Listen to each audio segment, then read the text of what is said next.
By consuming this golden elixir, one would attain 1,000,000,000 years of cultivation base. Yet I had intended to bestow this entire basket of medicinal pills upon my disciples. The result was that the entire sect mocked me for it. They claimed that a good-for-nothing like me could never possess top-tier elixirs. Had I become so muddled and senile from sleeping all day? Even the female disciple I had raised for 2.5 years wished to betray the sect for the sake of a low-grade flying sword. Simply by being idle, I could share in the cultivation gains of my disciples, because I usually lazed about doing nothing but lying down. The system had rewarded me with a top-grade grade 5 Lingyan pill, so I intended to gift it to my only disciple. At that moment, I reached out my hand to lead Lin Zhiyuan away, but he who had been silent until now suddenly spoke. "Master, I do not wish to return." His tone was cold, carrying a distinct trace of heartlessness. Back then, I entered Yun Peak only because I was young and foolish, easily deceived by others. I never expected that a peak master would be someone so utterly lacking in both capability and resources. Over these past few years, you haven't even provided me with a single grade 2 elixir. Do you truly possess the qualifications to be my master? You are nothing more than a talentless hack. Jiao Shijiang, master of Sword Peak, burst into laughter, his face full of triumph. Zhang Xuan-Yao, did you hear what Lin Xiaoyuan said? It is not that I am poaching your disciple, but rather that your disciple has no regard for a mediocrity like you. After the master finished speaking, he withdrew an exquisite jade box containing the elixir from his storage ring. Today, in the presence of everyone, this grade 3 harmony pill shall serve as the token for Lin Xiaoyuan's apprenticeship. From this day forth, you are the personal disciple of me, Jiao Shijiang. Thank you, master. Lin Xiaoyuan stepped forward and accepted the elixir, his face flushed with excitement. Ding, master-disciple relationship terminated. Upon hearing the system's notification, my heart immediately turned cold. Have you thought this through carefully? It is a matter of chance and coincidence. Today I intended to bestow upon you a grade 5 Lingyan pill, but it seems you have no affinity for it. A grade 5 Lingyan pill? Lin Xiaoyuan rolled his eyes in contempt. Who would want such trash from you?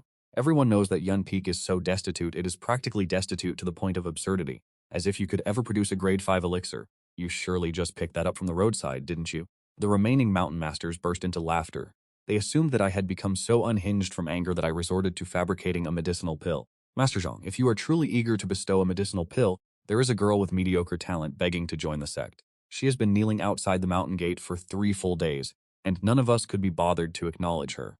Little did they know, I had already investigated and discovered that this girl seeking to join the sect was, in truth, the daughter of a demon emperor, harboring a weakened, 1,000-year-old demon spirit within her body. A spy from the demon race infiltrating the righteous path, with an exceptional foundation and peerless comprehension. Could there be any better fortune than this? My eyes lit up with excitement as I gazed toward the mountain masters.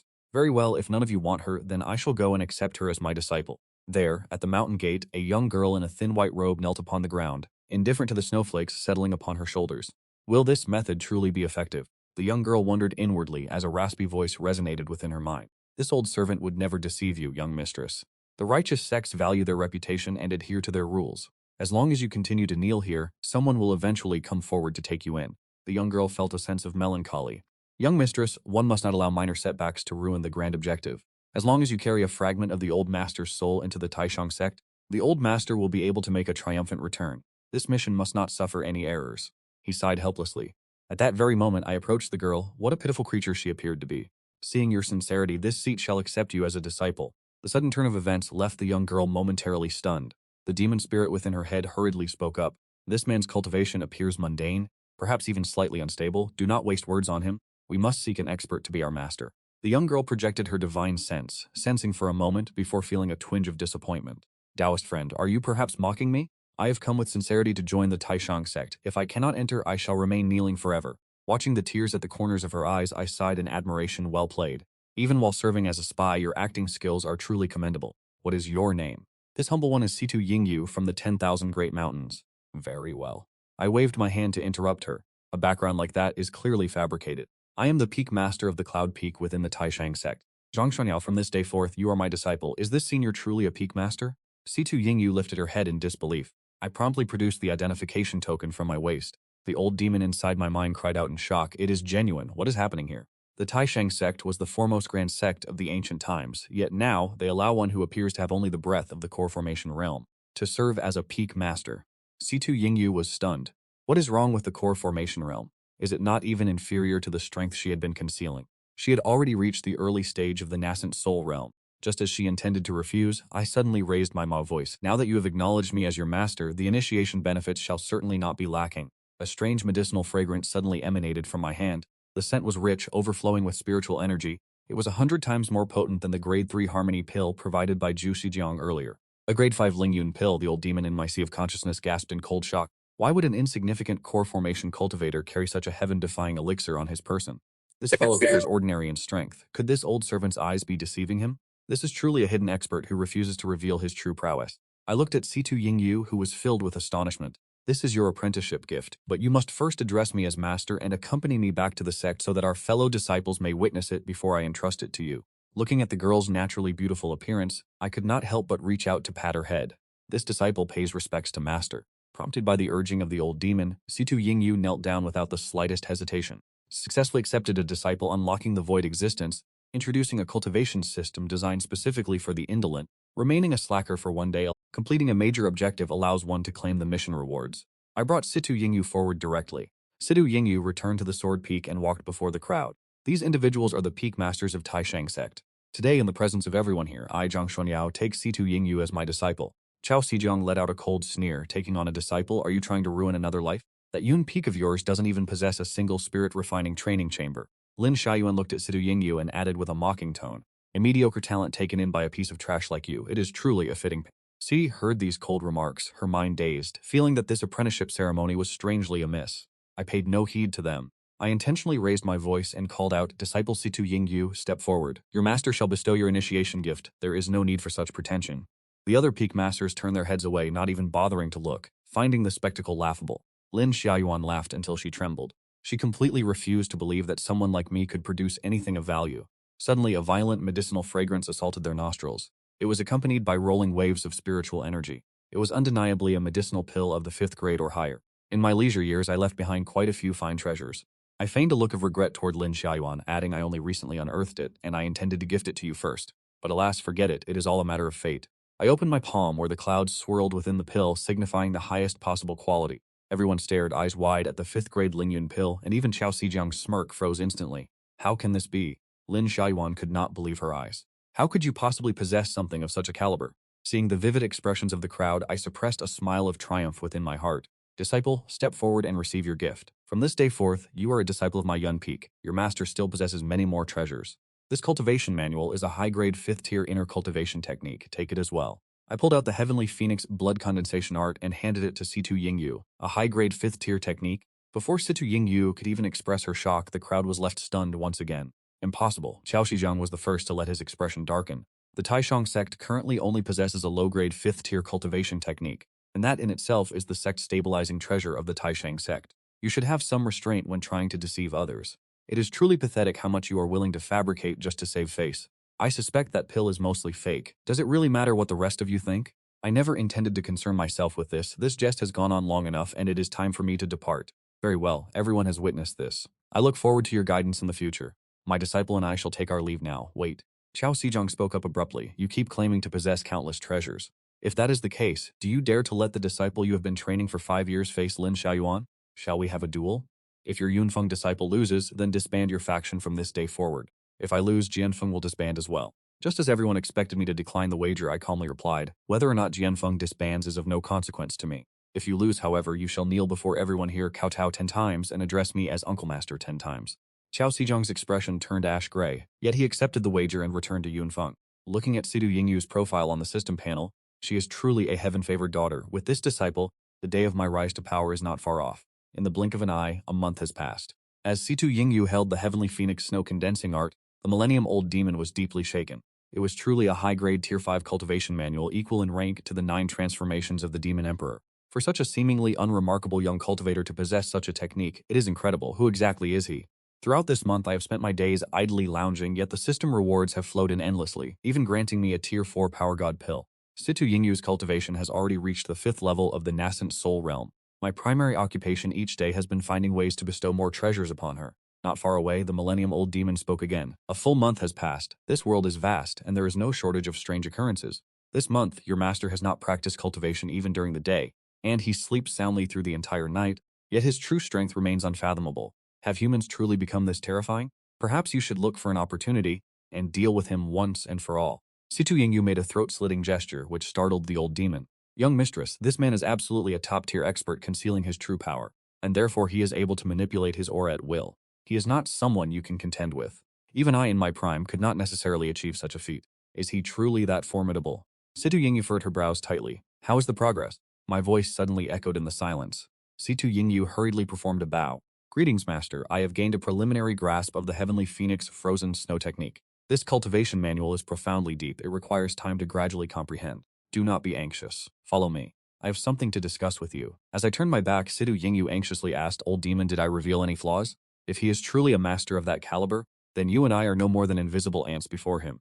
Even the Demon Clan cultivation technique within you would surely be impossible to hide from his eyes. Then what should I do? Situ Yingyu was visibly flustered. Do not panic. Since he did not expose you, there must be a reason. Perhaps he has an interest in you. If so, that would be for the best. With the support of such a man, many matters concerning the young lady will be much easier to handle. Situ Yingyu blushed. Do not speak such nonsense. I am a demon and he is human. Our paths are fundamentally incompatible. Such a thing is absolutely impossible.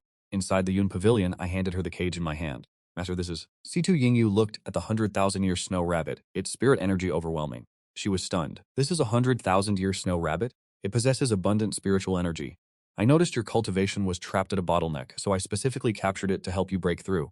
I let out a yawn. This creature is highly nourishing. Refine it and your cultivation should be able to rise by another level. I thank you, Master. However, you must remember this well. I stretched my back and cautioned her in a casual tone. Within this snow rabbit, there is a trace of demonic nature. You must refine it at high noon when the yang energy is at its peak. At night, the yin energy is too heavy. You must absolutely not touch it, or you will easily suffer a deviation in your cultivation. Very well, I am exhausted. I am going to sleep. Handle the rest yourself. Having said that, I left, walking straight upstairs and observing my lethargic silhouette. Situ Yingyu laughed in indignation. Who did I think I was to demand she refine it at high noon? Eldest Miss, please do not act impulsively. He gave specific instructions, and there is likely a reason behind them. A reason? What reason could a man who spends his entire day sleeping possibly have? I believe he is simply feigning mystery to assert his authority as a master. I shall refine this snow rabbit in the dead of night as I please. Consider it a preemptive lesson for him, so that he learns not to underestimate me in the future. Eldest Miss, I have already made up my mind. As night fell and the moon hung high in the sky, Situ Yingyu cast a barrier and withdrew the snow rabbit. Come now, let me see what capabilities this 100,000-year-old rabbit of yours truly possesses. The aura of a grade 5 nascent soul demon sovereign erupted, but at the very moment she began to absorb its spiritual energy, a sudden mutation occurred. The demonic energy within the snow rabbit stirred the heavens, and the bright moonlight outside the window instantly bled into a deep crimson. This is dire. It is a blood moon. The demonic nature of this beast has triggered a celestial anomaly. Eldest Miss, stop at once. The ancient demon cried out in terror, but it was already too late. A wave of violent heat swept through her entire body. Situ Yingyu's eyes turned a blazing red as her consciousness began to fade. So hot, it burns. Instinctively, she began to tear the clothing from her body. With a sharp rip, the black cloak she wore was shredded apart. Young miss, what has happened to you? The millennial demon was struck with panic, fumbling in his confusion, having failed to foresee the scene unfolding before him. With the sudden appearance of the blood moon, Situ Yingyu's body was searing with heat. As her garments were torn away piece by piece, she was left in nothing but her undergarments. Disciple, why are you making such a commotion in the middle of the night? Your master is dying of sleep. I yawned while pushing open the bedroom door. The moment my drowsy eyes fluttered open, I was startled by what I saw. This is bad. I can no longer afford to conceal my cultivation. The speed of a peak nascent soul stage expert reached its limit, and in the blink of an eye, I arrived at her side, pinning her arms down with a single hand, as demonic energy flooded her body. This is a clear case of chi deviation. Why must this disciple of mine be so disobedient? I am absolutely incensed. It was no small feat to recruit such a prime disciple. If something were to happen to her, where would I find another? I dare not even imagine it. Without hesitation, I carried her horizontally toward the second floor of the attic. I laid Situ Yingyu upon the bed. I hurriedly pulled a small chest from beneath the bed, the sound of 5th-grade medicinal pills clattering within. 5th-grade spirit artifacts and 6th-grade spirit artifacts were piled carelessly inside the tattered wooden box. Witnessing this, the eyes of the 1,000-year-old demon spirit nearly fell out of their sockets. A true expert is indeed a true expert. The 1,000-year-old demon spirit sighed in admiration. I pulled out 2 vials of elixirs and a bundle of mysterious spirit herbs, prepared to take action, but then I froze in place. To purge the demonic energy, her clothes must be completely removed. However, men and women should not even touch one another, and furthermore, I am your master. If I were to accidentally see you, I fell into hesitation. After all, this place is not like Earth. If I were to see everything, would I have to be held responsible for her? No, this won't do. I must consider this further. But if I do not save you, the chi deviation and the encroaching demonic energy could easily claim your life. I paced back and forth in the room. The demon spirit residing within Situ Yingyu was becoming frantic, which is more important. Driven by desperation, he could only temporarily take control of Situ Yingyu's body. Master, do not be so constrained. Proceed, I shall not blame you. It took great effort for those words to be spoken. Your spiritual power is exhausted. Are you not yet unconscious? Since that is the case, I shall take this as your consent. It will not be considered a breach of propriety. Then your master shall begin. I grasped the final cord of her undergarment. Don't. Situ Yingyu's body trembled slightly, attempting to resist, but she could not utter a sound. In truth, her consciousness remained clear. At this moment, she desired nothing more than to kill the demon spirit. Snap, the undergarment fell to the floor. As a normal man, I could not help but stare for a few seconds. Situ Yingyu's face turned crimson from the heat. Tears streamed down the corners of her eyes, and she felt a profound sense of humiliation. However, your master has seen nothing. I shall now perform acupuncture on you. I offered a perfunctory explanation. The silver needles in my hand pierced her body, following the precise technique provided by the system. After a dozen needles, Situ Yingyu turned over and vomited a mouthful of fresh blood. My good disciple, are you awake? I was filled with joy. After a few moments of silence, Situ Yingyu suppressed the fury in her eyes and uttered only 2 words. Get out. I was stunned for a moment, then immediately stepped outside. Rest assured, your master has seen nothing. Hurry and put your clothes on. I shall examine your condition again shortly. No sooner had I departed than Situ Yingyu's spiritual consciousness dove into her sea of consciousness. The ancient millennium-old spirit knelt heavily on the ground. Young miss, please forgive me. The situation was dire. This old servant had no other choice. No other choice, you say? I believe you did this quite deliberately. Do not think I am unaware of your intentions. I warn you, there can never be anything between me and a human. If you dare to overstep your bounds and make decisions for me again, I will annihilate your spirit body. The old spirit trembled in fear. Young miss, my loyalty to you is as firm as iron. I truly meant no harm. You were hanging by a thread at that moment, and I acted only to save your life. It was a desperate measure. Situ Yingyu adjusted her robes. Her anger remained difficult to quell, and the more she pondered, the more suspicious she became. The appearance of the snow rabbit was too strange. Zhang Xuan-Yao was undoubtedly putting on an act to take advantage of the situation. This Zhang Xuan-Yao must be a schemer. There is no way such coincidences could occur. First, there was that mysterious snow rabbit, and immediately afterward I suffered a cultivation deviation. He must have harbored ulterior motives for a long time. She gritted her teeth and pushed open the chamber door. Deprived of the support from the door, my body lurched directly forward. Situ Yingyu cried out in alarm and shoved me away. Disciple, do not misunderstand. Your master was merely worried about your condition and remained by the door to listen for any movement. I did not expect it to swing open so suddenly. Master, you still dare to deny it? Situ Yingyu refused to listen. Do not think I cannot see through you. All of this was a trap designed by you. I let out a deep, that snow rabbit was merely something I stumbled upon by chance. Seeing that its spiritual energy was extraordinary, I intended for you to refine it to enhance your cultivation base. If I truly harbored malicious intentions, why would I go to such lengths to save you when you were suffering from chi deviation? Go to such lengths to save me? I believe you only wish to take advantage of me. As for those medicinal pills and spiritual artifacts, who is to say they were not prepared beforehand, all just a staged act for me to witness? I smiled helplessly and said, Disciple, you have truly misunderstood your master. Calm your mind and sense your own cultivation level. Although Situ Yingyu was suspicious, she followed my instructions to look inward. Moments later, her eyes widened in shock. How could this be? I then spoke in a soft voice explaining that Snow Rabbit is no ordinary creature. It is a 100,000-year-old beast containing immense spiritual energy. I had you refine it specifically to help you break through your cultivation bottleneck. It is just that the spiritual energy of this Snow Rabbit was far too potent, and it carried a lingering trace of demonic energy. Had I not made preparations beforehand, you would have been fundamentally unable to withstand it. I do not believe you. Perhaps it was my own cultivation that was already due for a breakthrough, and it had nothing to do with that rabbit at all. You are surely using this opportunity to get close to me, just to take advantage of me. The old demon in the sea could not help but advise, young mistress, his strength is unfathomable. How could he possibly resort to such base tactics?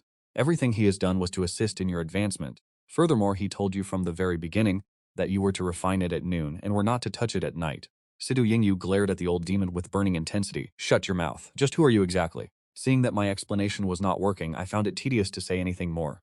After all, the objective had already been achieved. Disciple, you should rest and recuperate. Your master has other matters to attend to. Having said that, I promptly slipped away. Situ Yingyu watched my departing figure, secretly resolving, no, I must investigate him further, to see what his true motives are for accepting me into this sect. She brought out a thin, incredibly revealing garment to change into, exposing her exquisite curves. At that same moment, I was staring at the red rope the system had just bestowed upon me, my face filled with disdain. Surely not? Even if this item can refine the physical body, this design is far too embarrassing. The rope wraps around the body, utilizing the fluctuations of spiritual energy to comprehensively temper the tendons, bones, and skin. The introduction sounds very serious, yet this bewitching red color and the faint scent truly make one associate it with some unspeakable prop. It seems this body-refining rope is indeed a fine treasure. While Situ Angyu was lost in her thoughts, a knock echoed from outside the door. Knock, knock, knock. I gathered the body-refining rope and moved to open the door. Upon seeing Situ Angyu's alluring attire, I could not help but be momentarily stunned. Disciple, it is quite late. Is there something you require? Situ Angyu caught sight of the red rope in my hand, her brows furrowing slightly as she cursed under her breath, pervert. She then forced a coy and artificial expression. Master, my cultivation level has achieved a breakthrough, and in my joy I wish to find someone to discuss that snow rabbit further. I stepped aside to let her into the room, and she intentionally walked in a circle around me. A delicate fragrance filled the air. Master, you say that the snow rabbit truly possesses such immense efficacy? 100,000-year snow rabbit is an existence that only those at the nascent soul stage can contend with. She scoffed coldly in her heart, all the while feigning a look of seriousness. Master, since you have saved me, should I not show my gratitude? She pressed herself against my back, her jade-like hands gently massaging my shoulders, her breath as fragrant as an orchid. I frowned and gently brushed her hands away. Disciple, I accept your gratitude. I only hope that you cultivate diligently and cease harboring such unnecessary thoughts. Situ Angyu was taken aback. Could he truly be a righteous gentleman? She did not believe it. Master, could it be that you do not wish for your disciple to express her thanks? Her eyes shimmered with a watery depth, gazing at me with a look of feigned vulnerability. Witnessing this performance from Situ Angju, my heart remained exceptionally clear. I even felt a desire to laugh. Back on Blue Star, I had frequented all manner of pleasure houses and was long accustomed to the ways of the red light districts. This level of acting was in my eyes utterly amateurish. Angyu, I spoke with a solemn expression. I view you only as my disciple. If such behavior were to spread, it would surely tarnish your reputation. Situ Angyu stood stunned, likely concluding that I was incredibly cunning. She intended to probe further, but her gaze fell upon the body-refining rope in my hand. I could not help but blush, clearing my throat to conceal my embarrassment. Disciple, this body-refining rope is a treasure I sought out specifically for you. Now that your cultivation has broken through, your foundation still requires consolidation. This body-refining rope can temper your tendons, bones, and flesh, allowing your physical form to be comprehensively strengthened. Situ Angyu observed it with a mixture of suspicion and skepticism. Master, perhaps you should demonstrate how to use this rope for me. This teacher only just acquired this item, I replied. I have yet to thoroughly study it and fear a demonstration might result in errors.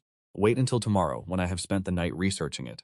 The corners of Situ Angyu's mouth curled into a faint arc, her eyes gleaming with disdain. Since Master has said so, Angyu will wait for your demonstration tomorrow. However, I hope Master does not disappoint me. Early the next morning, I took the body-refining rope out to the courtyard. Situ Angyu was already waiting there, her gaze fixed upon me with a provocative glint. Master, you may begin.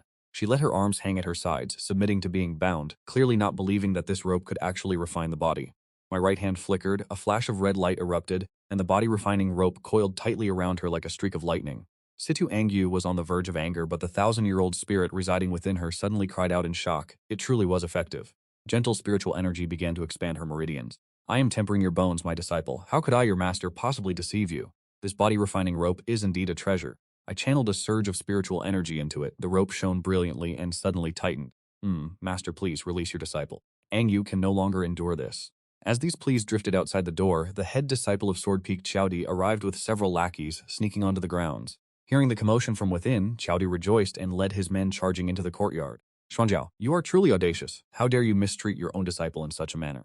I frowned and retracted my technique, casually flicking a stream of spiritual energy that struck Chaudi squarely in the chest. With a dull thud, he stumbled backward, only to be caught and steadied by his lackeys. As a disciple of Chao Xizang, you are required to address me as Grand Uncle Master upon our meeting. Is my name Zhang Xuan-Yao, something that you are even entitled to speak? My voice was ice cold. My disciple and I are currently cultivating. What is the meaning of this uninvited intrusion?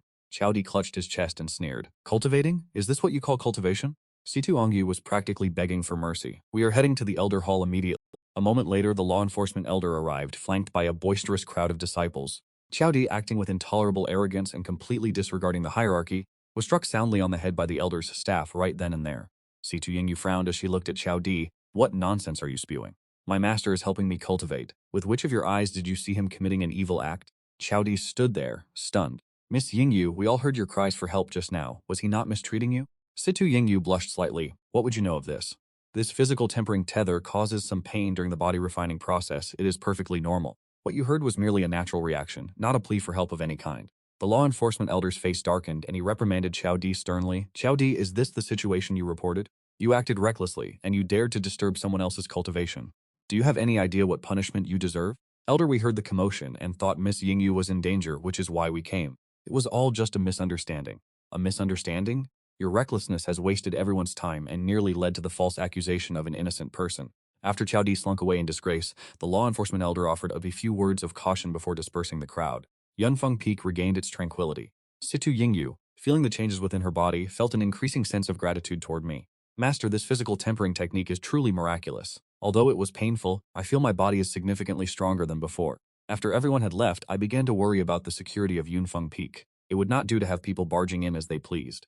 At that moment, the system notification chimed ding. Today's salted fish mission completed. Reward, 100,000-year hellhound. Looking at the small dog before me, wagging its tail and appearing soft and adorable, I stood there, dumbfounded.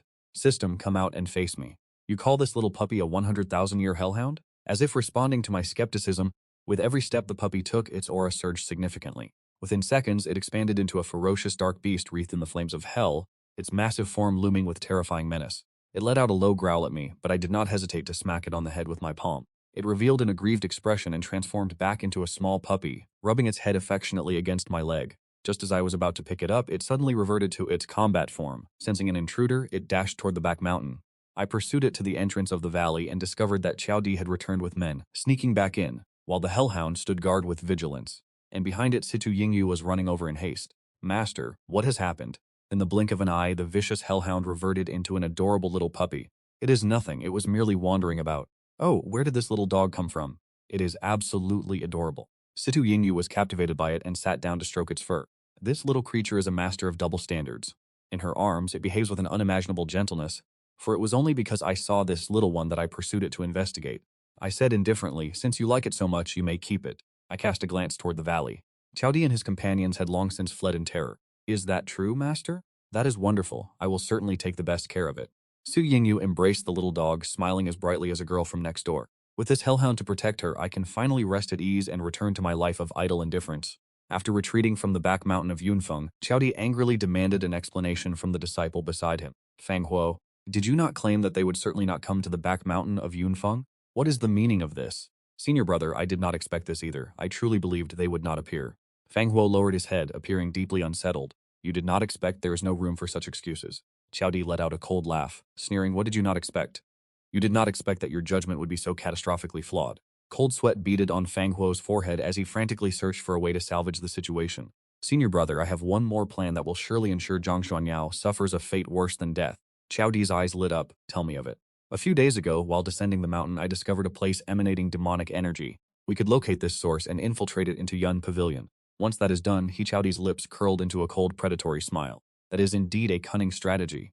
As long as we lead the demonic energy into Yun Pavilion, even if Zhang Xuan-Yao is not affected, we lose nothing. But should he succumb to the demonic corruption, he can blame only himself. Indeed, senior brother, this time we shall certainly drive Zhang Xuan-Yao to his doom. Qiao Di nodded, a look of ruthless determination flashing in his eyes. Very well, let it be done. We move at once. How can we ensure his demise by tonight? The night deepened and Yunfeng grew silent. I had long since fallen into a deep slumber, while Situ Yingyu was secretly cultivating within the beast sea. Qiao Di was guarding the foot of the mountain, finally waiting for Fang Huo to sneak back. At this moment, Fang Huo was covered in wounds and he was completely alone. What is the situation? What has happened to you? Where are the other disciples? Fang Huo's face was deathly pale as he retrieved a small transparent vial from his robes inside which a wisp of black mist was thrashing violently. Eldest senior brother, that demon was quite difficult to deal with. We had to combine our strength just to repel him. The junior brothers have all sacrificed their lives, but fortunately I risked my life to secure this. This trace of demonic energy should be enough to send Zhang Xuan-Yao to the underworld. Qiao Di took the vial, his eyes gleaming with malice. Well done, Fang Huo. Take the events of today to your grave. The sacrifice of your junior brothers is entirely the fault of Zhang Xuan-Yao, do you understand? Fang Huo nodded hurriedly. Yes, now go to the law enforcement hall immediately. The moment you detect demonic energy appearing on Yun Peak, rush in and bring the law enforcement elder here. You know what to say? I don't need to teach you that, do I? Fang Huo turned and bolted away. Qiao Di stared at the vial in his hand, his eyes filled with hatred and triumph. Zhang Xuan-Yao, your end has come. He silently approached Yun Pavilion. At this moment, the small puppy that had been resting at Situ Yingyu's feet suddenly lifted its head, its eyes flashing with a ferocious light. It quietly left its spot and sprinted toward the back mountain. Although I was in a deep slumber, my spiritual senses perceived the abnormality outside.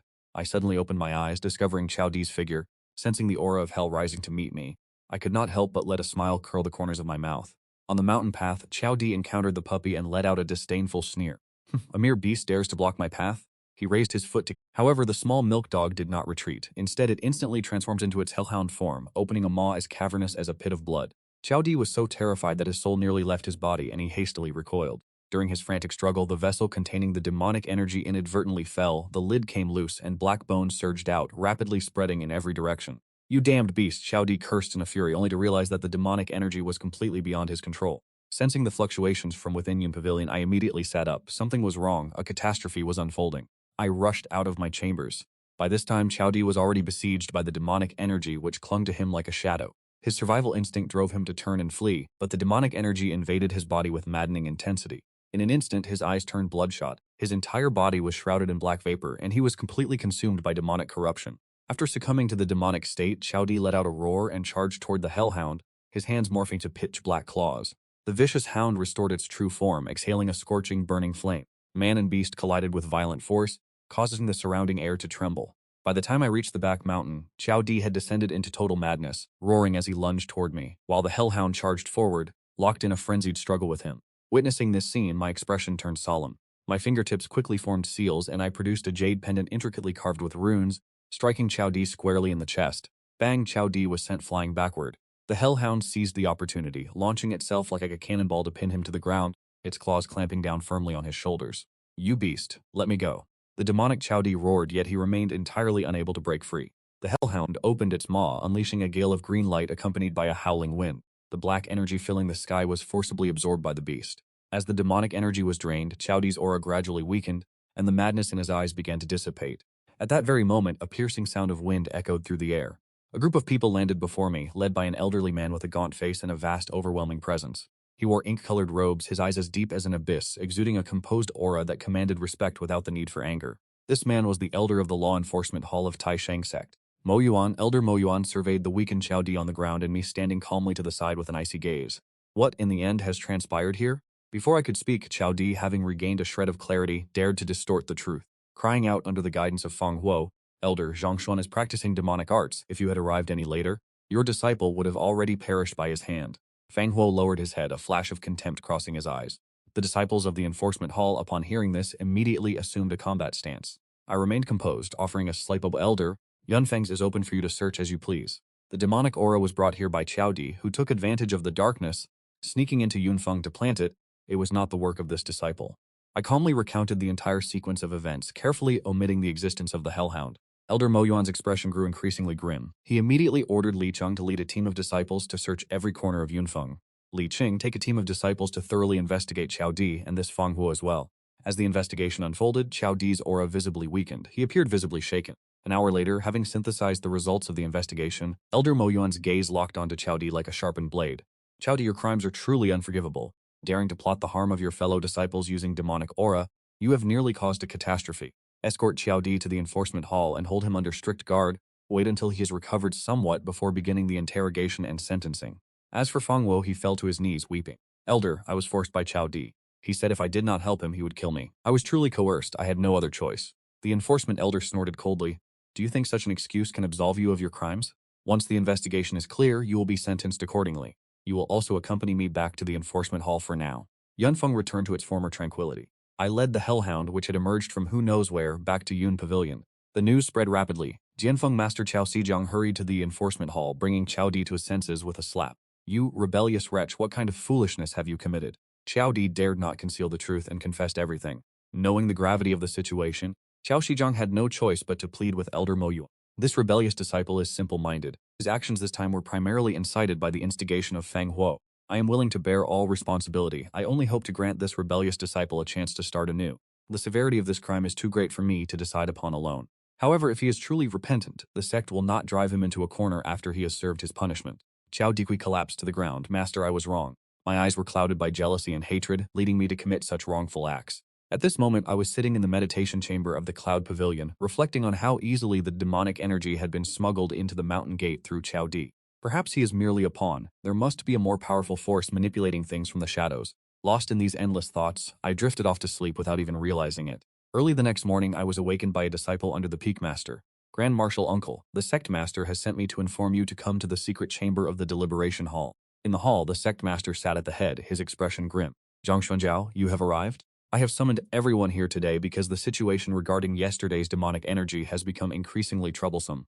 During our investigation, we discovered that Feng Huo had coincidentally met a mysterious figure in black outside the mountain gate. Feng Huo was controlled by this person in black, who forced him to bring the demonic energy into the sect in an attempt to sow chaos within our ranks. I was inwardly startled. Who exactly is this mysterious figure in black? To possess such audacity and such devious methods, daring to orchestrate such a conspiracy right under our noses, what could their ultimate purpose be? According to Feng Huo's description, this individual in black seems intimately familiar with our sect's internal affairs, clearly knowing exactly where our defenses are weakest, which is precisely how Chao Di and Feng Hua were given the opportunity to strike. The elders began to whisper amongst themselves, suspecting there was a mole within the sect. The sect master decreed a plan to purge all traitors, while simultaneously ordering all disciples at the nascent soul completion stage or higher to cleanse the demonic energy within a 100-mile radius. I felt a sense of embarrassment. Sect Master Peak only has one disciple, Ying Yu. She is only at the 6th stage of the nascent soul realm. Jiao Xijiang scoffed in mockery. That Yun Peak is nothing but a waste of resources. The sect master waved his hand. Zhang Xuan-Yao, you need not worry about Yun Peak. We have already taken that into account. Yun Peak is not required to participate in this cleansing operation. However, you and your disciple must remain vigilant within the sect, and you must assist. The two of us must not decline. We will obey the sect master's command. Ong Wet and I shall remain within the sect, standing ready at all times to fully support the affairs of the various peaks. In addition to defense and purification, the elders must also reinforce the great defensive formation. I shall consult with the elders proficient in array formations to reorganize and strengthen the sect's great defensive formation, ensuring that no flaws remain. Upon returning to Yun Peak, I had just finished comforting a worried Onwit when I spotted a crane immortal flying toward us. Greetings, Grand Uncle Master. Per the Peak Master's orders, we invite you and your junior sister to come to the beast-taming peak to provide assistance. I said helplessly, Ongwet, follow your master on this journey. Master, upon arriving at the beast-taming peak, the scene was unbearable. Spirit beasts were running wild everywhere. I unleashed my spiritual energy, detecting a faint trace of demonic ki lingering in the air. Siduong Wiet also sensed that something was amiss. Master, there is a strange red glint flickering in the eyes of these beasts. They seem to be tainted by demonic influence, yet it is not as severe as typical corruption. The disciple leading us looked bewildered. Grand Uncle Master, we are not entirely sure either. These spirit beasts were originally very docile, but immediately after the Peak Master returned from the council hall, they suddenly all went berserk at once. As we approached the main hall, a frenzied black bear suddenly lunged out at us. Peak Master Sun Hao was sweating profusely while struggling to hold it back. Grand Uncle Master, do not just stand there, hurry and lend a hand. I immediately cast a talisman. This is a sealing talisman. It can trap the beast temporarily, but it will not hold for long. A look of confusion flickered in Sun Hao's eyes. Last, he had agreed with Chao Xijiang to test my capabilities, yet the result was that I proved perfectly competent. Conversely, his own spirit beasts had fallen into misfortune. He rushed forward to perform a technique, attempting to dispel the demonic chi. Just as the demonic ki was about to dissipate, the black bear suddenly went violent, shattering the light barrier. Its blood-red eyes locked onto me, and it charged forth like a gale. My gaze turned icy. I had not expected the level of demonic corruption in this black bear to far exceed my imagination, and I dared not be the slightest bit negligent.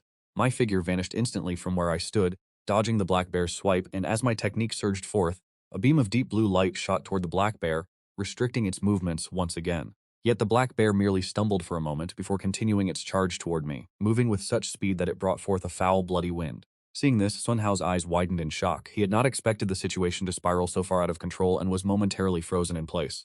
Witnessing this scene for reasons unknown, a mix of anger and anxiety stirred in Situong Yuet's heart, and she shouted, Master, I will come to your aid. The body-refining divine rope in her hand moved like a living spirit serpent coiling around the black bear's hind leg.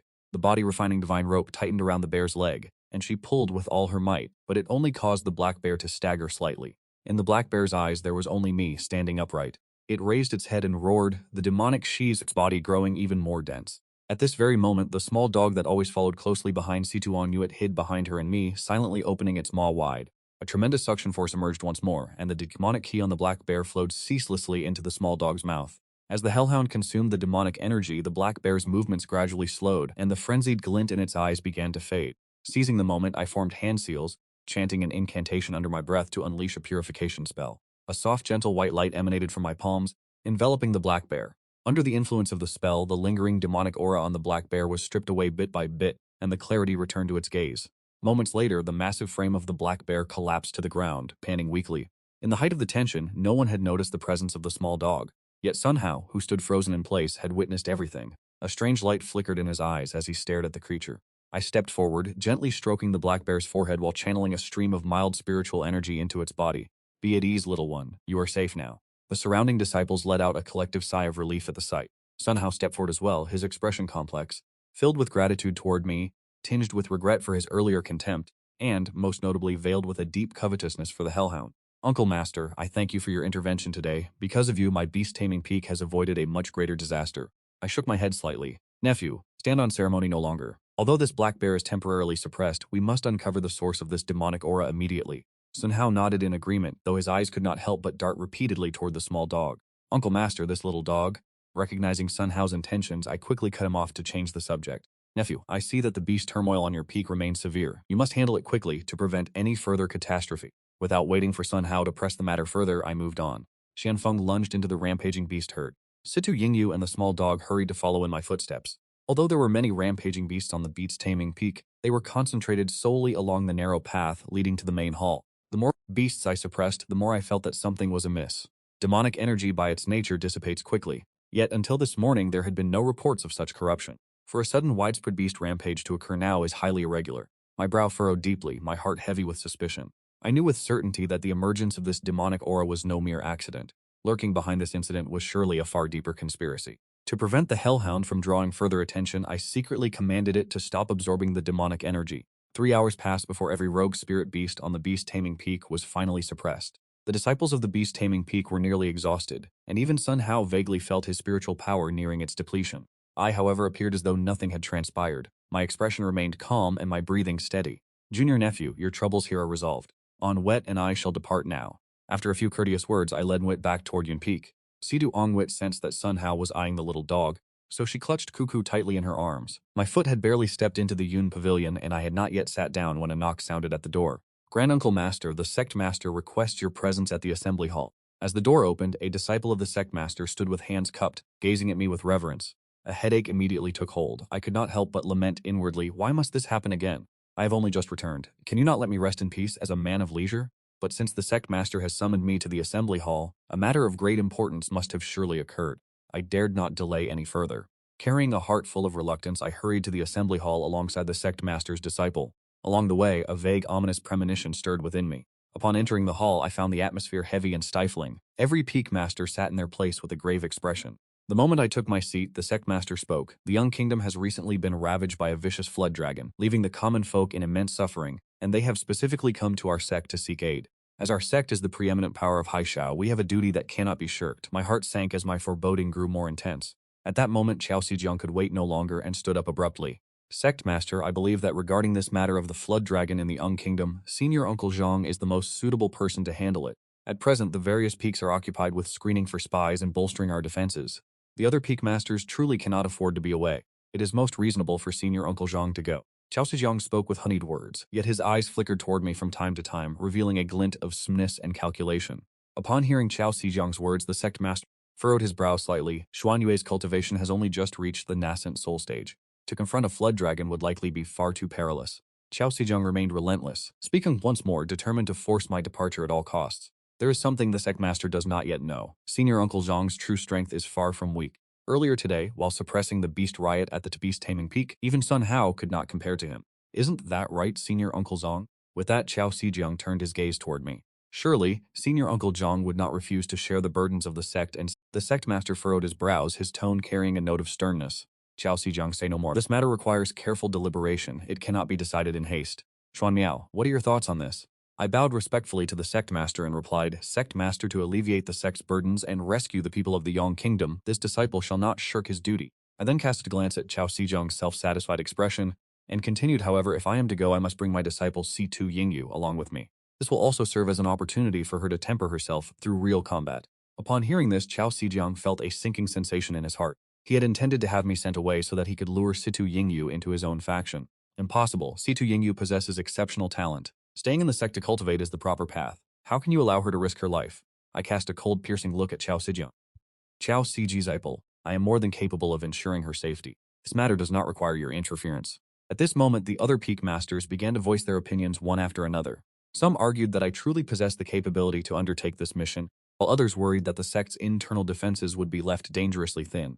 The assembly hall was instantly filled with a murmur of heated debate. After a moment of deep contemplation, the sect master spoke. Xuan-Yao, you are well aware of the sect's current situation. The support we can provide is truly limited. As for Situ Yingyu, if you are adamant about bringing her along, then so be it. However, you must be extremely cautious. The sect will monitor the situation and keep you informed, and should it become necessary, we will dispatch reinforcements immediately. I understood clearly that the sect was currently caught in a difficult dilemma. Not wishing to press the matter further, I bowed and replied, I shall obey the sect master's command. I will certainly give my utmost effort. Once the discussion concluded, I returned to Yun Peak and informed Situ Yingyu of the situation. With a resolute gaze, Situ Yingyu replied, Master, no matter what dangers we encounter, I shall stand by your side and fight with you. I looked at Situ Yingyu, my heart filled with comfort. I handed her the Spirit Void Pill and the Heaven and Earth Spirit Control technique that the system had granted me. Yingyu, this is a reward I have obtained for you. You must make the most of this time to cultivate and enhance your strength. This journey to the Yang Kingdom will undoubtedly be fraught with peril. Situ Yingyu accepted the elixir bottle and the technique manual, saying, Master, rest assured, I will certainly not disappoint your expectations. After making brief preparations, the master and disciple set out on their journey toward the Yang Kingdom. Along the way, I detailed every piece of information I possessed regarding the evil flood dragon, along with potential countermeasures to Situ Yingyu. Situ Yingyu listened with undivided attention, occasionally posing questions and offering her own unique insights. Together, they continuously refined their strategy for the impending confrontation. They arrived at the Ung Kingdom in short order. Upon entry, they were immediately met with an atmosphere thick with tension and dread. Even in broad daylight, not a single soul could be seen on the streets. It was not long before someone noticed our party, myself, Situ Yingyu, and the small dog, and they quickly approached, asking, May I ask if you are the immortal masters from the Supreme Sect who have come to save our nation? I gave a slight nod. Indeed, I am Zhang Xuan-Yao, Peak Master of Yun Peak, and this is my disciple. Situ Yingyu stood. The inquirer's face lit up with visible relief. I am Li Ji, Imperial Preceptor of the Young Kingdom. I pay my respects to the immortal masters. That evil flood dragon has become increasingly rampant of late. Every single day it wreaks havoc upon our city. The common folk dare not step outside. They can only cower in their homes, trembling in fear. I implore you, immortal master, to strike quickly and save the citizens of our Ung Kingdom. With that, Li Ji clasped his hands and bowed deeply to me. I gestured with my right hand, and a gentle breeze swept forward, lifting Li Ji to his feet. Do not be hasty. Lead me to the site so I may assess the specifics of the situation before we confront the beast. Under the guidance of Li Ji, they proceeded to the inner districts of the city, the area most severely devastated, where only crumbling ruins remained. Amidst the rubble, a pungent, acrid scent lingered in the air. On the ground, several massive footprints and shed black scales were still visible. Situ Yingyu crouched down to examine the scales closely. Master, these scales are incredibly durable. Judging by the lingering spiritual energy, the strength of this flood dragon cannot be underestimated. I crouched down to inspect them as well. A moment later, I stood up with my brows tightly furrowed. This beast is not only powerful, but it also appears to possess a trace of demonic nature. This aura bears a striking resemblance to the demonic energy found at the beast-taming peak. I fear this matter is not as simple as it seems. At that very moment, a deep guttural roar echoed from the distance, causing the ground beneath them to tremble. Immortal master, it has returned.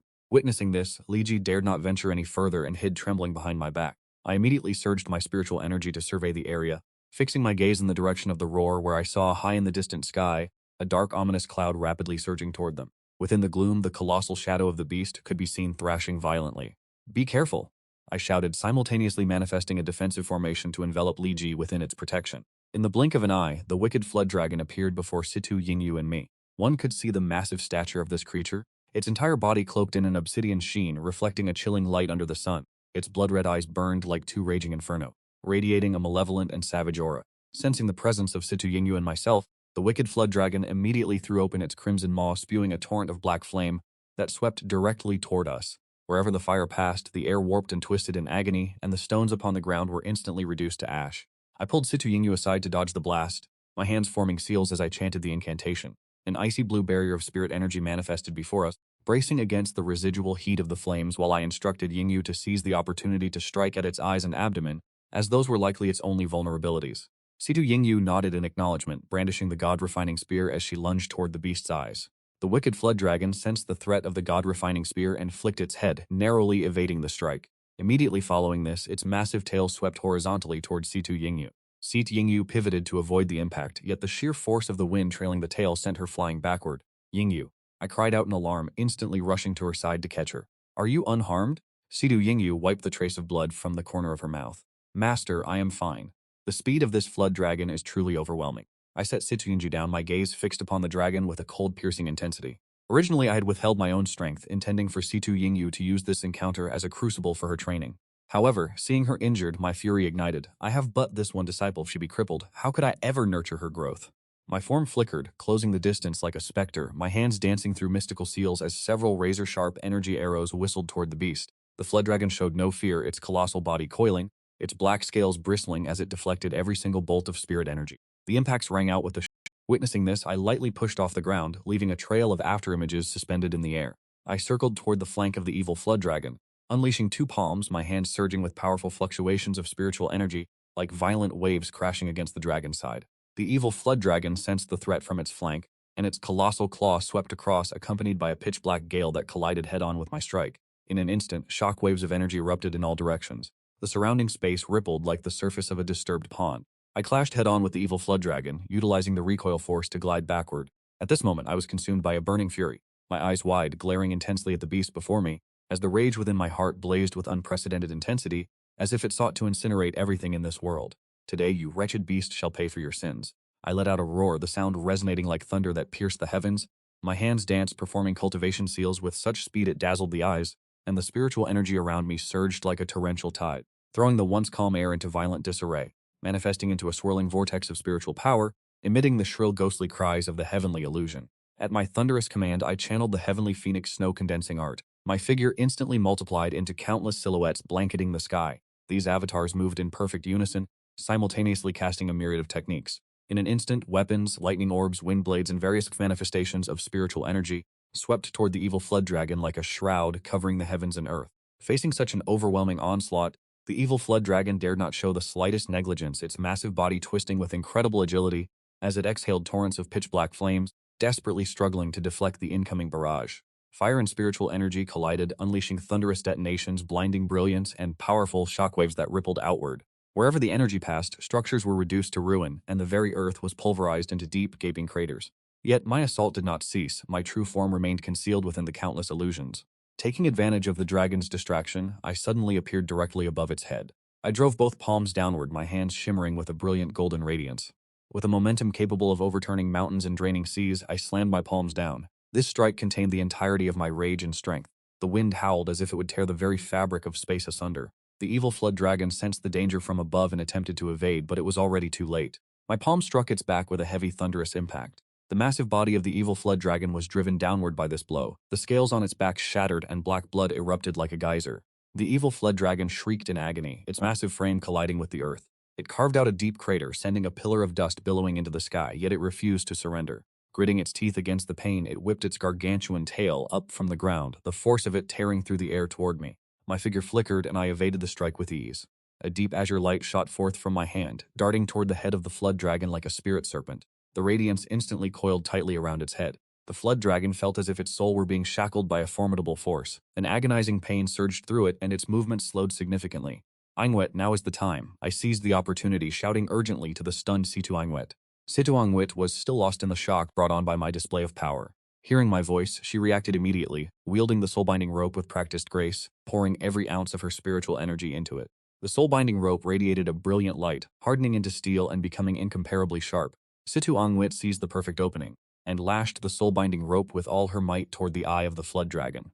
Like an arrow released from a bow, the rope pierced through the flood dragon's defenses in an instant, embedding itself deep within its eye. The flood dragon let out a wretched scream as fresh blood sprayed from its socket. It thrashed its head madly, attempting to shake the rope loose, but it remained coiled tightly, unyielding. I seized the chance to strike again, forming hand seals with both hands as I chanted heaven and earth, mutual destruction. Suddenly, a massive vortex of spiritual energy manifested in the heavens above, its swirling center shimmering with iridescent colors as if containing the destructive power of the universe itself. I swept my arms forward, and the vortex of spiritual energy descended slowly upon the flood dragon. The flood dragon sensed this terrifying power. Fear clear in its eyes, it struggled desperately, attempting to flee. The vortex of spiritual energy descended further, engulfing the evil flood dragon entirely.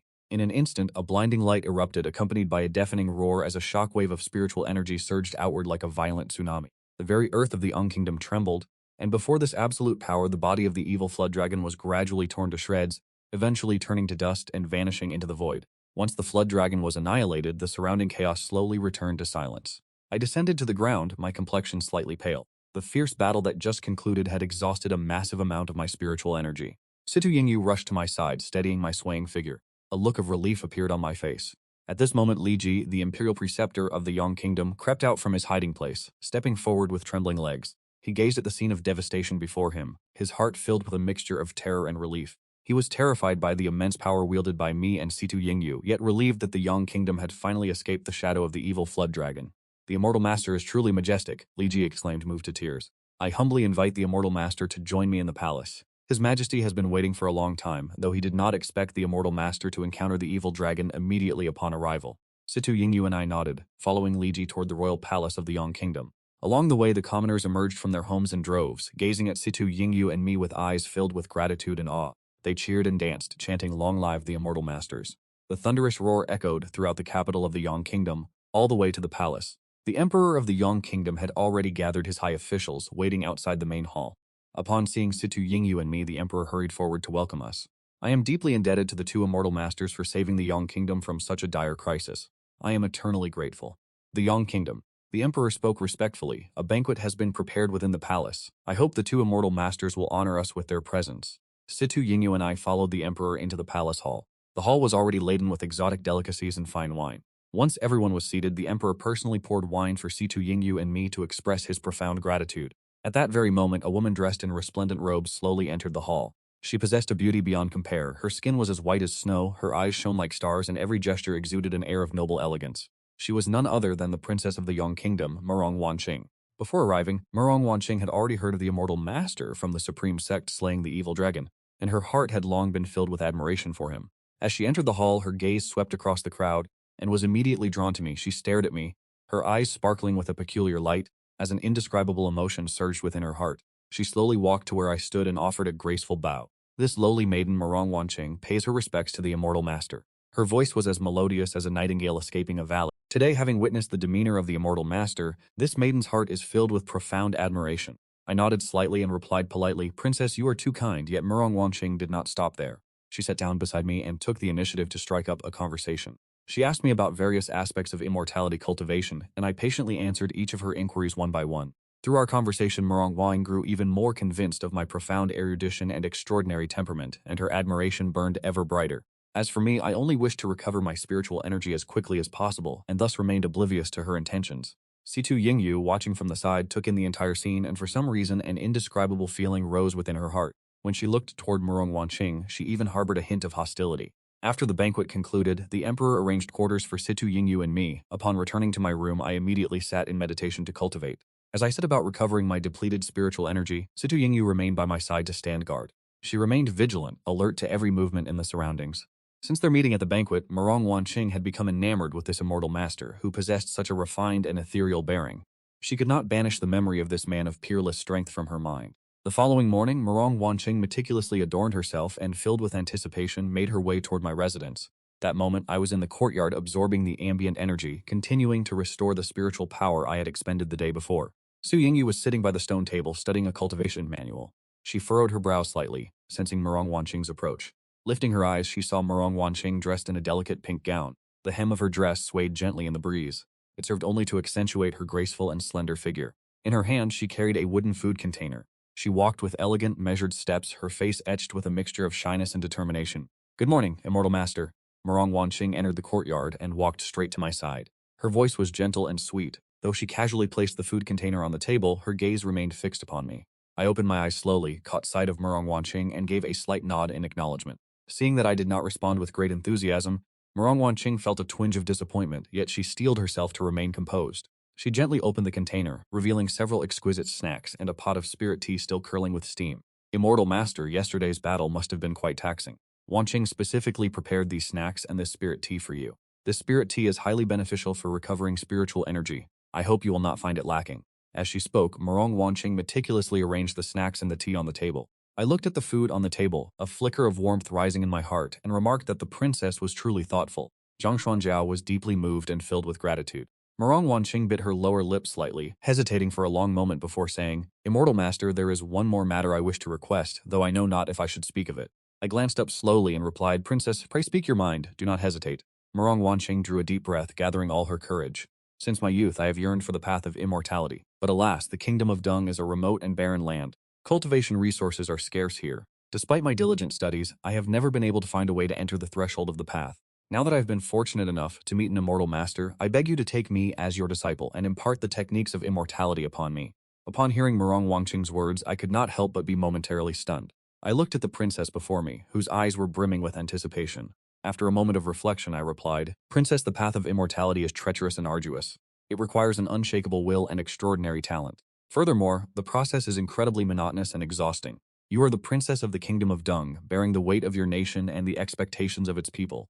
I fear you cannot devote your heart and soul to cultivation." Murong Wanqing hurriedly interjected, "Immortal Master, I do not fear exhaustion, nor do I shy away from hardship. I am willing to forsake all else for the sake of cultivation. As long as I may remain by the Immortal Master's side to learn the sacred arts, I would have no regrets no matter the price I must pay." I shook my head gently. Princess, cultivation is not a matter to be pursued on a whim. A flicker of despair flashed through Murong Wanqing's eyes, yet she remained unwilling to yield. Immortal Master, I am well aware that my aptitude may not equal that of Lady Yingyu, but I will compensate for it with tenfold the effort. If you would only accept me as your disciple, I would surely become your capable assistant. I would never let you down. Situ Yingyu, standing to the side, felt a prick of discomfort in her heart as she listened to Murong Wanqing. She stepped forward and remarked that the master's guidance and inheritance are exceedingly precious. They cannot be bestowed upon just anyone so casually. Furthermore, the path of immortality requires a mind free from distractions. The master has already poured all his efforts into my training. It would be truly difficult for him to divide his focus to teach the princess as well. I hope the princess will not make things difficult for the master. Murong Wanqing looked toward Situ Yingyu, a flash of hostility crossing her eyes, though she masked it just as quickly. Lady Yingyu, I meant no offense. It is merely that my yearning for the path of immortality is so intense that I have been overly forward. I sighed softly. Princess, you are of noble birth, possessing status and vital duties within the kingdom of Dung. The path of immortality is not suited for you. You should remain in the kingdom of Dung in peace and attend to the welfare of your people. Tears welled up in Murong Wanqing's eyes. Her pitiable appearance was enough to stir the heart of any observer. Just as I was about to turn away, I saw the Emperor of the Dung Kingdom hurrying toward me. Immortal Master, please wait. The Emperor's expression was anxious as he quickened his pace to bow before me. I heard of my sister's request to seek the Tao under you, Immortal Master. I know this action is somewhat abrupt, but I am well aware of Yuan Qing's obsession with immortality. Since she was young, she has been filled with dreams of the immortal path. I truly cannot bear to see her suffer such disappointment. The Emperor's words were earnest, his eyes reflecting both deep affection for his sister and great expectation toward me. I frowned slightly. Your Majesty, it is not that I am being heartless. The path of cultivation is by no means a trivial game. It requires immense conditions and fated opportunities. The princess is burdened by the affairs of the Dung Kingdom. It would be difficult for her to devote herself entirely to the path. The Emperor shook his head slightly. Immortal Master, I understand that cultivation is no easy feat, but Yuan Qing is willing to forsake everything for it. I only ask that you grant Yuan Qing one opportunity to test her resolve. If she truly lacks the aptitude for cultivation, I will absolutely force the matter no further. I fell into deep contemplation. Situ Yingyu, standing beside us, showed her displeasure, though she dared not speak a word. Murong Yuanqing looked at me with eyes full of anticipation, as if she had placed all her hopes upon me. A moment later, I spoke slowly. Since your Majesty has shown such sincerity, I will bring the princess back to the sect for a time.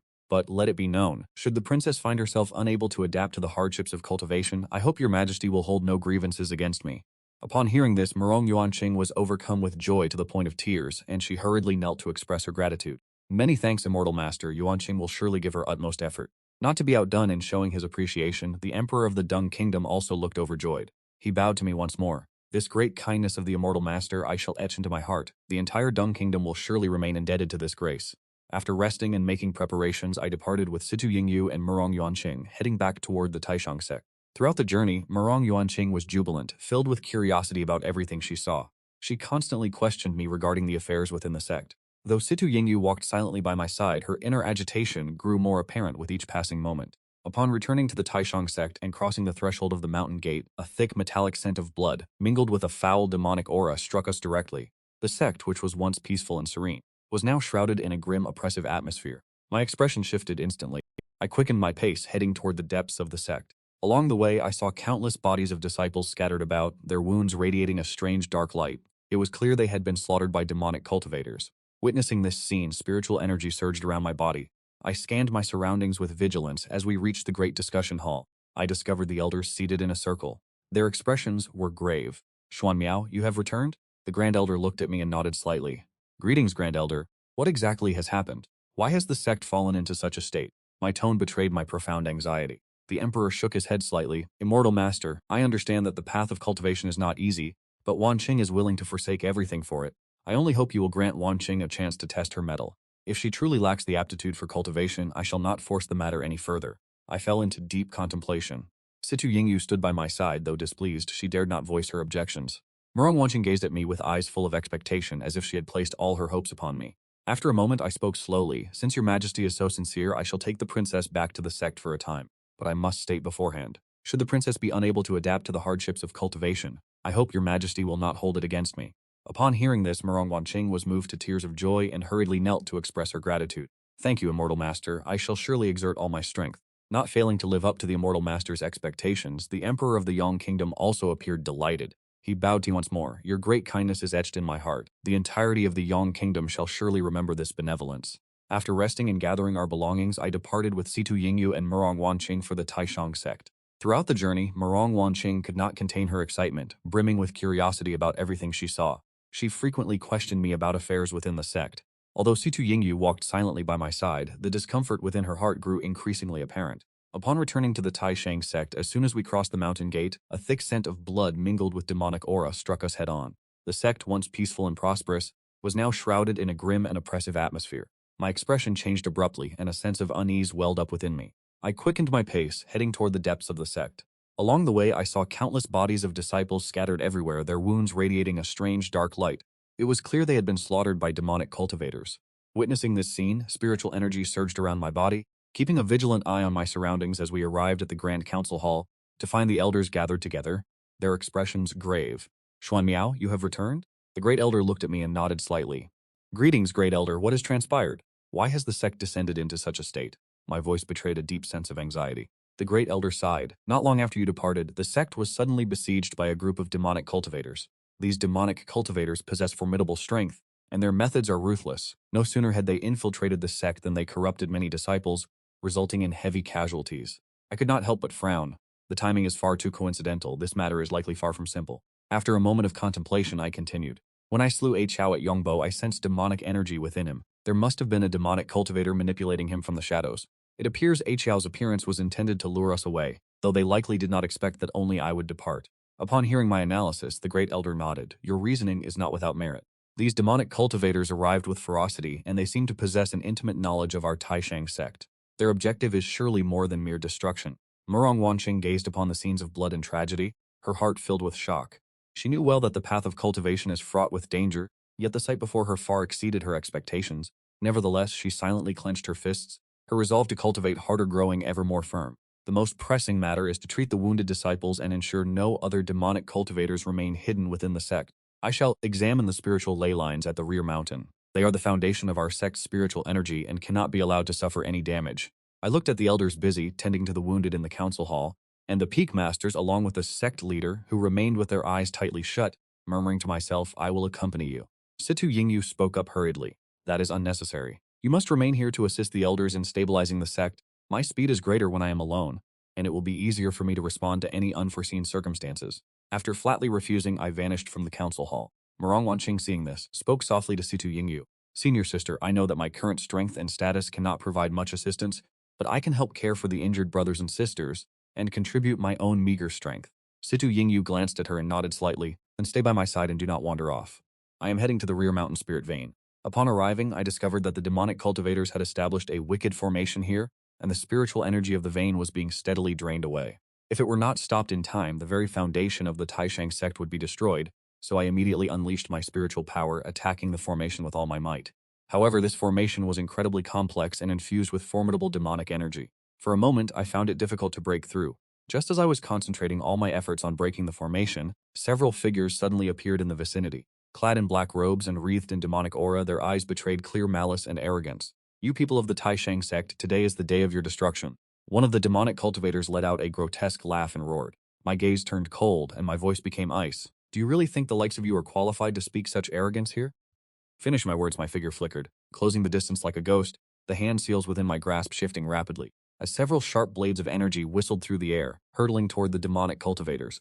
Seeing this, the demonic cultivators one after another deployed their dark arts to intercept the assault. In an instant, the dense black demonic energy collided with my blades, creating a thunderous roar, while blinding light and powerful shockwaves radiated in all directions. I then executed the spirit-hidden heavenly illusion, my form instantly dividing into countless manifestations that blanketed the sky above the rear mountain spirit vein. These figures moved in perfect unison, simultaneously unleashing a barrage of techniques, ice shards, thunder orbs, and wind blades, covering the sky and earth as they swept toward the demonic cultivators. The demonic cultivators were caught off guard by this overwhelming and sudden onslaught. Their formation fell into chaos, yet they were not ones to yield easily. A demonic cultivator who appeared to be their leader swung his arms, chanting incantations under his breath. Immediately, a powerful surge of pitch-black demonic energy erupted from his hands, manifesting into a massive dark shield, which enveloped the group of demonic cultivators within. You possess a modicum of skill, but this is far from enough. My true form remained concealed within countless illusions. While the demonic cultivators were occupied with defending against the onslaught, I suddenly appeared directly above their leader. With both palms glowing in blinding golden light, I struck his back with a force capable of overturning mountains and draining seas. This strike carried the entirety of my fury and power. The gale from my palms roared as if it sought to rend the very fabric of space. The demonic leader sensed the danger from above and attempted to evade, but it was already too late. My palms slammed into his back, emitting a deafening dull thud. The massive frame of the demonic leader was sent plummeting downward by the sheer force of the blow. He vomited a mouthful of black blood as his dark barrier shattered instantly. Seeing their leader wounded, the other demonic cultivators fell into a panic. I seized the opportunity, channeling my spiritual energy frantically to unleash a powerful technique, pushing back the demonic cultivators one by one. Recognizing the tide had turned against them, the demonic cultivators fled in succession, vanishing into the back mountain. Just as I let out a sigh of relief and gathered my composure, low growls suddenly echoed all around me. I saw the spirit beasts that guarded the spirit vein of the Taishang sect with eyes burning a fierce crimson, their bodies radiating a thick, suffocating demonic aura. It was evident they had been corrupted by the demonic cultivators. They lunged directly toward me. These spirit beasts possessed gargantuan forms and terrifying strength. Every pounce carried immense kinetic force. Daring not to underestimate them, I rapidly deployed a defensive formation, encasing myself while my hands wove together into seals. As I chanted the incantation, sharp barrages of energy shot toward the beasts. However, having been corrupted by demonic energy, the beasts had developed hide as tough as iron. My attacks struck their bodies, causing them only to falter for a moment before they lunged forward with renewed madness. Just as I found myself locked in a bitter struggle with the beasts, a powerful presence surged from afar. My heart sank, for I knew the sect master of the Taishang sect had arrived. I had rarely cultivated with any seriousness, and my true strength was something I could not easily explain. I hurriedly feigned defeat, allowing the beasts' attacks to force me into a retreat while shouting, "Sect master, quickly, come and save me." The figure of the Taishang sect master flickered, descending instantly upon the back mountain's spirit vein. I could see spiritual energy churning violently around his body, with a radiance so dense it appeared almost tangible, enveloping him completely. His gaze turned cold as he looked upon the corrupted spirit beasts. With a sharp, icy scoff, he declared, "Vile creatures, how dare you run rampant within my Taishang sect?" The sect master swept his hands outward, unleashing a profound and masterful technique. Suddenly, a massive halo of spiritual energy manifested in the sky. It descended, shrouding the spirit beasts completely. Trapped within the halo, the beasts struggled frantically, yet they could not escape its binding power. The sect master then slowly drew his palms together, causing the halo to contract in unison. The spirit beasts let out pained, guttural roars, but under the overwhelming suppression of the sect master's spiritual energy, the demonic aura radiating from their bodies began to dissipate. Finally, their clarity of mind was restored. Observing this, I felt a sense of relief. I knew my own secrets must remain hidden, lest they invite a cascade of unpredictable calamities. Many thanks to the sect master for arriving in time. Without your intervention, I fear I would have struggled to withstand these corrupted beasts. I spoke, feigning weakness. The sect master glanced at me and gave a slight nod. "You have endured much. This assault by the demonic cultivators appears to have been premeditated. We must uncover the mastermind behind this scheme to prevent further incursions. They seem intimately familiar with our Taishang sect, for they not only located the spiritual veins at the back of the mountain, but also successfully established a formation. I suspect there may be a mole within the sect," I suggested. The sect master furrowed his brow. "Go and rest for now to recover your spiritual energy. As for the aftermath, I shall arrange for others to handle the cleanup," the sect master commanded. I nodded and turned, departing from the spiritual veins of the back mountain. Upon returning to Yun Pavilion, I immediately entered a meditative state. While recovering my depleted spiritual energy, I reflected deeply on the demonic cultivator's attack and the potential traitor lurking within our ranks. During my seclusion, Situ Yingyu and Murong Wanqing were busy attending to the injured disciples throughout the sect. Although Murong Wanqing's cultivation base was modest, she was diligent and devoted, bringing water and medicine to the wounded while offering them comfort. Watching Murong Wanqing's actions, Situ Yingyu's perception of her began to shift. She realized that Murong Wanqing was more than just a delicate princess. She possessed a truly kind and resolute heart. "Wanqing, take a moment to rest. You have been at this for quite some time," Situ Yingyu said. Murong Wanqing shook her head. "Senior sister, I am not tired. I wish to contribute to the sect. These senior brothers and sisters were injured while defending our home. This is the least I can do." Situ Yingyu felt a subtle stir in her heart. She patted Murong Wanqing's shoulder and said, "Wanqing, you did well. I believe in you. In the future, you will certainly become an outstanding cultivator." Hearing Situ Yingyu's words, Murong Wanqing's heart was filled with joy and gratitude. She knew that she was gradually being accepted by the members of the Taishang sect, which only made her more determined to strive in her cultivation. After a period of cultivation, my spiritual energy had recovered by more than half. I decided to begin investigating the mole within the sect. First, I went to the sect scripture library, wanting to check if any disciples had recently borrowed texts related to the spiritual veins of the back mountain. Within the library, I carefully examined the borrowing records. Suddenly, I discovered a disciple by the name of Lin Yu. A few days before the demonic cultivators attacked the sect, he had checked out a manual regarding the layout of the back mountain spiritual veins and defensive formations. Furthermore, he had yet to return it. The name Lin Yu sounded rather unfamiliar. Which mountain peak does he belong to? My heart was filled with suspicion. Leaving the library, I went to the disciple management office to look up information on Lin Yu. After a period of searching, I learned that Lin Yu was a disciple of the beast-taming peak of the Taishang sect. Usually his presence was unremarkable, and he rarely drew anyone's attention. Why would he suddenly borrow such an important manual? Could he truly be the mole? Doubts rose in my mind, and I decided to find Lin Yu to confront him directly. Following the information provided by the disciple management office, I arrived at Lin Yu's living quarters. However, when I pushed the door open, I found the room empty. There was only a piece of paper left on the table. I picked up the paper and read, "By the time someone reads this, I will have already left the Taishang sect." I knew that sooner or later I would be discovered, but I was forced into this. The demonic cultivators kidnapped my family and threatened me into working for them. I have failed the sect, but I could not stand by and watch my loved ones perish. After reading the note, I heaved a long sigh. I decided to find Lin Yu first to rescue his family, and only then would I question him about the state of the demonic cultivators. Sensing the lingering aura remaining in the room, I quickly gave chase. I followed the mountain range all the way to a secluded valley. The valley was shrouded in thick demonic energy. It was clear that this place was... I carefully advanced into the valley, only to find Lin Yu being guarded by several demonic cultivators. His family was imprisoned within an iron cage, their eyes filled with terror and despair. "Lin Yu, why have you betrayed the sect?" Upon seeing me, a flicker of cunning flashed in Lin Yu's eyes, though it was immediately replaced by a mask of remorse. "Uncle Zhang, I had no other choice. They promised that if I followed their demands, they would set my family free. You are far too naive. How can the words of a demonic cultivator ever be trusted? The fools of the Taishang sect have truly delivered themselves to their deaths." A figure, clearly the leader of the demonic cultivators, stepped forward, followed by a horde of his subordinates. "You demonic wretches have committed countless atrocities. Today shall be your final reckoning." I glared at the demonic leader with righteous fury. Let us see if you possess the strength to back up those words. The demonic leader waved his hand, and the group simultaneously unleashed their dark arts, launching a barrage of attacks toward the three of us. I immediately manifested a defensive formation. Having shielded us, I poured all my strength into maintaining the integrity of the barrier. The demonic attacks rained down upon the formation like a storm. The light of the barrier flickered violently, as if it might shatter at any moment. I knew full well that if I did not devise a countermeasure quickly, the moment the formation collapsed, all three of us would perish. "Lin Yu, take your family and seize the chance to escape toward the mouth of the valley. I will hold them off," I shouted at the top of my lungs. Lin Yu responded with a shout, a trace of hesitation flickering in his eyes, but under my firm gaze he eventually nodded. He gripped his magic artifact tightly, ready to act at a moment's notice. I drew in a deep breath and quickly formed a seal with my hands, whispering an incantation to trigger the Gale Wind mantra as powerful gusts of spirit-infused blades roared forth from the formation, sweeping toward the demonic cultivators.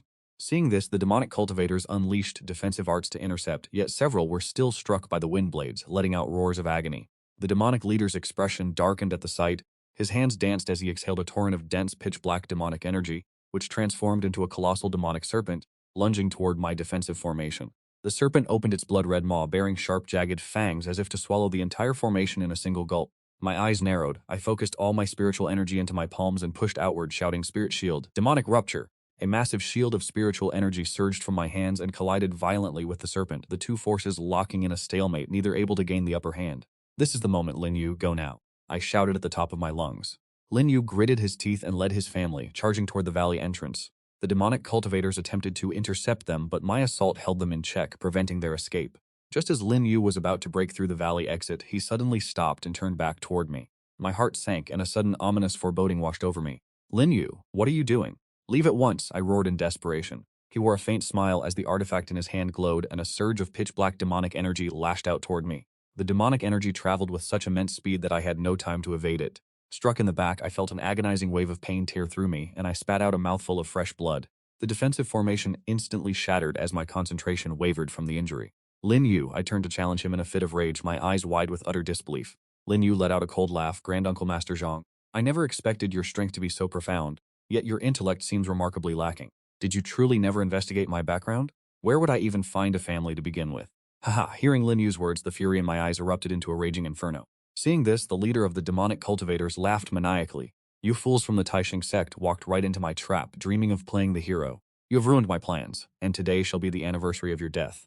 With that, the demonic cultivators swarmed toward me like starving wolves while I lay wounded.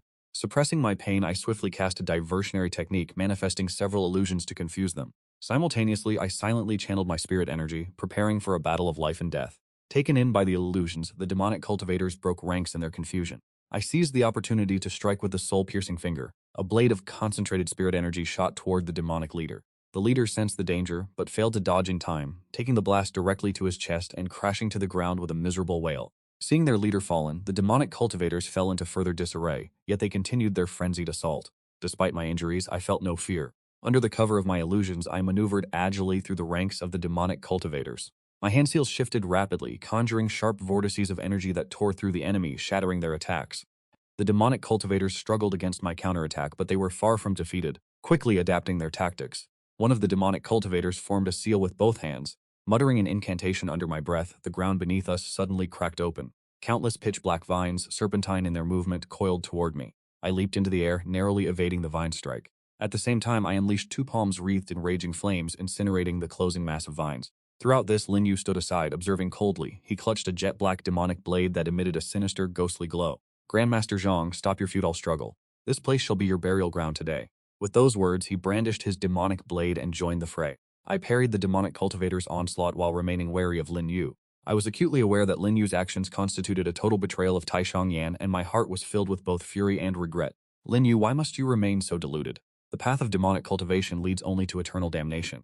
It was as if demonic intent had clouded his mind. He refused to heed my counsel at all. His attacks grew increasingly treacherous. Wherever his demonic blade swung, the surrounding spiritual energy fluctuated so violently that the very space seemed to tear us under. Searching for an opening amidst the chaos of battle, I realized that while the demonic cultivators were fierce, their coordination was riddled with flaws. Spotting the perfect moment, my figure suddenly vanished from where I stood. I instantly reappeared behind one of the demonic cultivators, pressed both palms against his back, and roared, "Spirit burst." The demonic cultivator's body was immediately shattered by the overwhelming spiritual force, reduced to a mist of blood. Stunned by this sudden turn of events, the remaining demonic cultivators faltered in their assault. I seized the opportunity to surge toward Lin Yu. I had to neutralize this traitor. Before the others could react, Lin Yu saw me rushing toward him, his face flickering with panic before being quickly replaced by madness. He raised his demonic blade and struck down at me with his full strength. The blade's aura, infused with pitch-black demonic energy, descended like a bolt of dark lightning. I tilted my body to evade the strike, simultaneously reaching out to seize Lin Yu's wrist and twisting it with force. Overcome with pain, Lin Yu dropped his demonic blade. I took advantage of his weakness to restrain him, sealing his meridians with my spiritual energy. I demanded, "What is the ultimate objective of the demonic sect's conspiracy?" Lin Yu simply gritted his teeth, refusing to utter a single word. The leader of the demonic cultivator stumbled to his feet. Seeing Lin Yu captured, "You useless trash, you cannot even accomplish such a simple task." Having said that, he waved his hands rhythmically. His mouth began to mutter a malevolent incantation, and the demonic energy in the surroundings quickly converged, forming a colossal black vortex. Within the vortex, a terrifying power seemed to lie dormant. I could feel an incredibly powerful suction force emanating from the vortex. I gripped Lin Yu tightly, struggling to resist the pull, but the suction force only grew stronger. My feet gradually lifted off the ground, dragging me straight toward the vortex. Just as I was about to be drawn in, I quickly concentrated all of my spiritual energy. A burst of golden light erupted from his hand, tightly wrapping around both me and Lin Yu. The golden light and the black vortex collided, locked in a stalemate where neither side could gain the upper hand. Seeing this, the demonic cultivators poured more of their demonic energy into the vortex, desperate to swallow both me and Lin Yu. I knew clearly that I could not hold out for long. I had to find a way to neutralize the threat immediately. I calculated the situation rapidly in my mind and suddenly inspired threw Lin Yu toward the vortex. Lin Yu screamed in terror as his body was instantly engulfed by the vortex. After devouring Lin Yu, a momentary flicker of instability appeared within the black vortex. I seized this opportunity, condensed a powerful pillar of spiritual light, and fired it directly at the demonic leader. The leader could not dodge in time. He was struck by the pillar of light, his body sent flying through the air before crashing heavily against the stone wall of the misty valley. Seeing their leader wounded, the morale of the demonic cultivators plummeted, and I seized the moment to launch a full-scale assault. Countless windblades and thunder orbs rained down upon the demonic cultivators like a violent storm. The demonic cultivators suffered heavy casualties under this onslaught, and those who remained, seeing the situation was dire, scattered and fled in panic. I did not pursue the retreating demonic cultivators, but instead walked toward the leader who had been knocked aside. He was on the verge of death, yet his eyes remained filled with hatred. "Do not even think of learning anything from me." I stared at him coldly. "Whether you speak or not, I will still uncover the truth. The Taishang sect will not show mercy to any demonic cultivator." Having said this, I channeled my spiritual energy, pulled the leader toward me, and immediately sealed all of his meridians. Upon returning to the sect, I escorted the captured demonic leader and hurried back to the Taishang sect. Along the way, I feigned a severe injury, my steps faltering and my complexion as pale as parchment. After reaching the sect and handing the leader over to the law enforcement hall, I headed straight for Yun Pavilion. To the disciples who came to offer their concern, I merely waved a hand weakly, signaling that I needed to rest in solitude. The moment I entered Yun Pavilion, I collapsed into a chair, letting out a breath of relief. "Sigh, there is truly no greater comfort than simply lying here in repose." It is not that I lack the desire to contribute to the sect, but there are countless talented disciples. They have no shortage of individuals like me. Furthermore, regarding this recent ambush by the demonic cultivators, the interrogation of their leader has already been handled securely, so my presence is no longer required. Returning to my life of idleness is my true priority. Meanwhile, in other sectors of the sect, Situ Yingyu and Murong Wanqing were occupied with tending to the injured disciples. Although Murong Wanqing's spiritual power was meager, she did not shy away from the arduous tasks, running back and forth to distribute water and medicinal elixirs to the wounded, offering them comfort and support. Watching Murong Wanqing's earnest dedication, Situ Yingyu could not help but feel a growing sense of affection and respect. Wanqing, you are working yourself to the bone. You must remember to look after your own health, Situ Yingyu said, her voice filled with concern. Murong Wanqing shook her head gently. Senior sister, I am fine. These brothers and sisters were wounded while defending our sect. What I can do is truly little. I only hope to offer whatever meager strength I possess. Siyu patted her shoulder softly. You have already done more than enough. Through our time together, I have realized that you are truly kind-hearted and incredibly resilient. Murong Wanqing's face flushed with a faint blush, her heart overflowing with emotion. In this unfamiliar place of the Taishang sect, receiving such recognition from Situ Yingyu made her feel deeply warmed. Upon learning of my return, Situ Yingyu and Murong Wanqing quickly concluded their tasks and hurried back to Yunfeng. The moment she entered Yun Pavilion, Situ Yingyu rushed to my side, her eyes filled with visible anxiety. Master, I heard the other disciples mention that you were wounded. Where were you injured? Is it severe? Situ Yingyu fired a barrage of questions at me, leaving me momentarily caught off guard. I had not expected that this disciple, who usually appeared so cold and detached, could harbor such genuine concern for me. The anxiety on Murong Wanqing's face was even more apparent. Her eyes had already misted over, as if she were on the verge of tears. Seeing the look of apprehension on both of their faces, a warmth stirred within my heart. I waved my hand dismissively. I am unharmed. A few days of quiet recovery will suffice. There is no need for you two to worry yourselves so excessively. Murong Wanqing could not help but sniffle softly. Master, you must nourish yourself so that your wounds heal quickly. Situ Yingyu, however, furrowed her brows, clearly unconvinced. She scrutinized me intensely, attempting to detect any subtle flaws in my expression. At that very moment, the voice of the thousand-year-old demon echoed within the depths of Situ Yingyu's sea of consciousness. Young mistress, there is no need to rush. That expert is perfectly fine. It is merely a superficial injury. Everything you are seeing is nothing more than a charade on his part. Upon hearing the words of the thousand-year-old demon, Situ Yingyu could not help but be stunned. A charade, you say? Situ Yingyu observed me closely once more, and indeed realized that my breathing was incredibly steady, showing no signs whatsoever of someone suffering from an injury. It was all a waste of her concern, as the entire situation was a fabrication. A surge of indignation rose within her heart. In that case, you may simply lie there and rest. Yuanqing, let us leave. Pay him no further mind. Situ Yingyu pulled Murong Yuanqing away, turning to leave. Murong Yuanqing appeared bewildered, glancing back at me occasionally, her eyes filled with both concern and confusion. Immortal Master, please rest well. I shall go with Senior Sister to attend to the other disciples. Before crossing the threshold, Murong Yuanqing called back to me one last time. I nodded, watching as they departed. Observing the harmony between the two, I sighed inwardly, realizing this was likely due to Murong Yuanqing's influence. Given that their personalities were polar opposites, it was truly rare to see their bond deepen while tending to a patient. I understood clearly Murong Yuanqing's obsession with the path of immortality, and I also knew how deep her reverence for me ran. I found myself wavering on whether or not I should accept her as my disciple. Several days later, my injuries had completely healed. I sat before the cloud pavilion, admiring the breathtaking scenery of the mountains and forests. Situ Yingyu and Murong Yuanqing approached me together. Master, how are your injuries? Situ Yingyu inquired with concern, her tone carrying an unusual nuance. I have recovered significantly. Thank you both for your dedicated care over these past few days. I feigned total ignorance of the underlying intent behind her question. I responded with a smile. Murong Yuanqing's beautiful face flushed slightly as she whispered, that is only what we should do. Immortal Master, Situ Angju did not hesitate any longer, cutting straight to the heart of the matter. Master, is it not finally time for you to accept Junior Sister Wanqing as your disciple? I was momentarily taken aback. I had not expected Situ Angju to bring this subject up so proactively. I fell into deep contemplation, my gaze lingering on the expectant expression of Murong Wanqing. Wanqing, do you understand that the path of cultivation is fraught with thorns and is not a matter of a single morning or evening?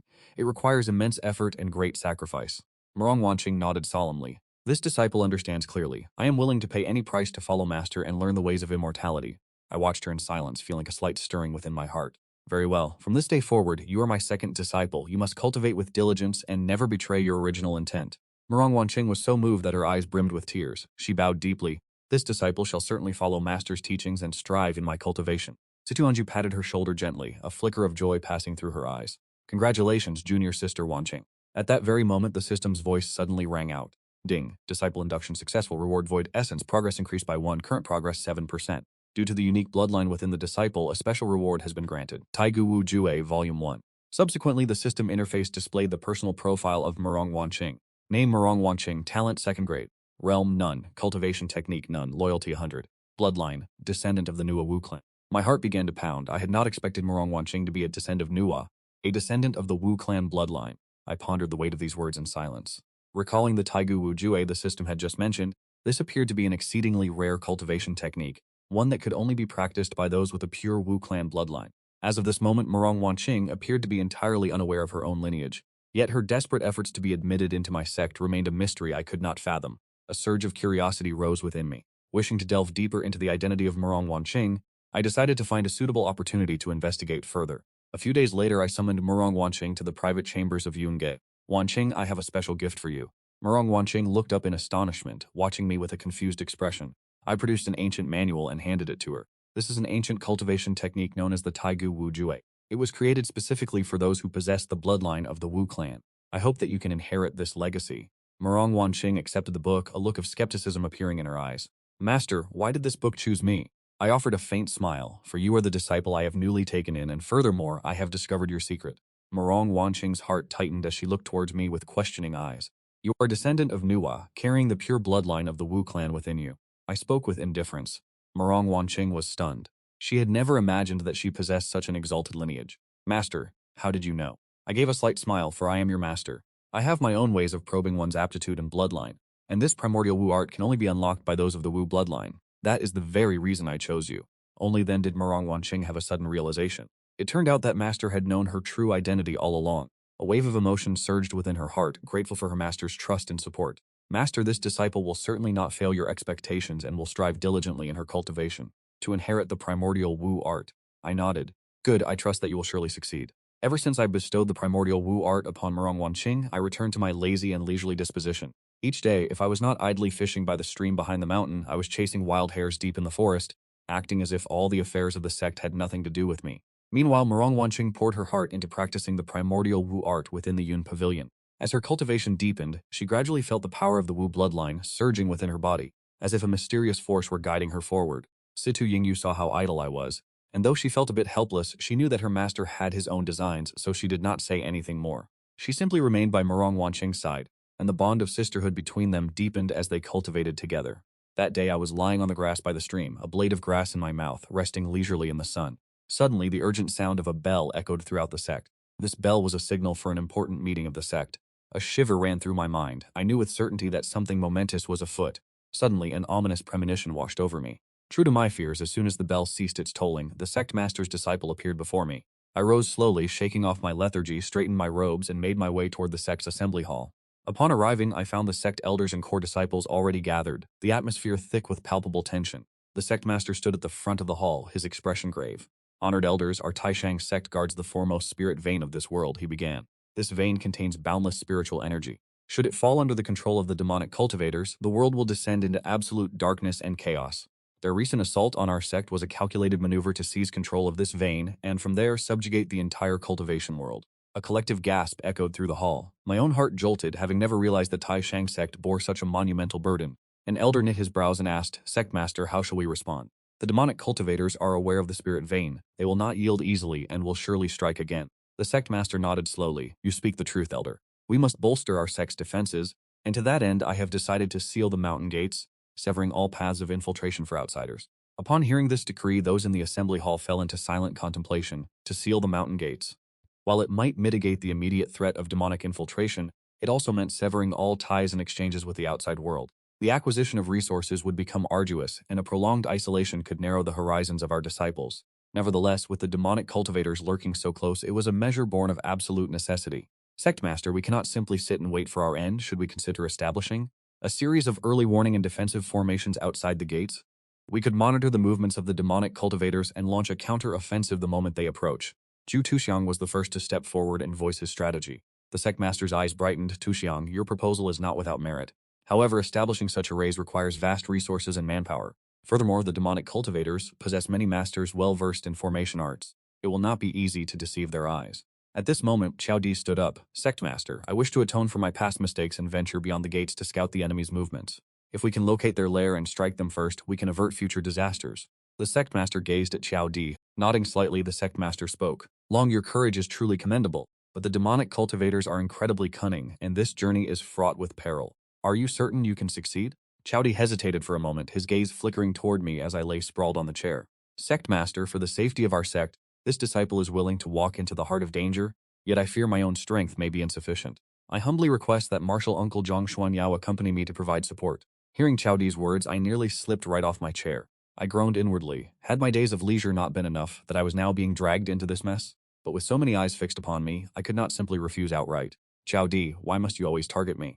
My injuries have only just healed, I have not yet fully recovered. I attempted to find an excuse to decline. The sect master looked at me, his eyes filled with a hint of expectation. Xuan-Yao, although Chowdy's proposal is somewhat risky, your primary mission is merely to scout the situation. Do not engage in direct conflict. Once you locate the lair of the demonic cultivators, return at once, and we shall deliberate further. I sighed in resignation, knowing there was no escape for me now.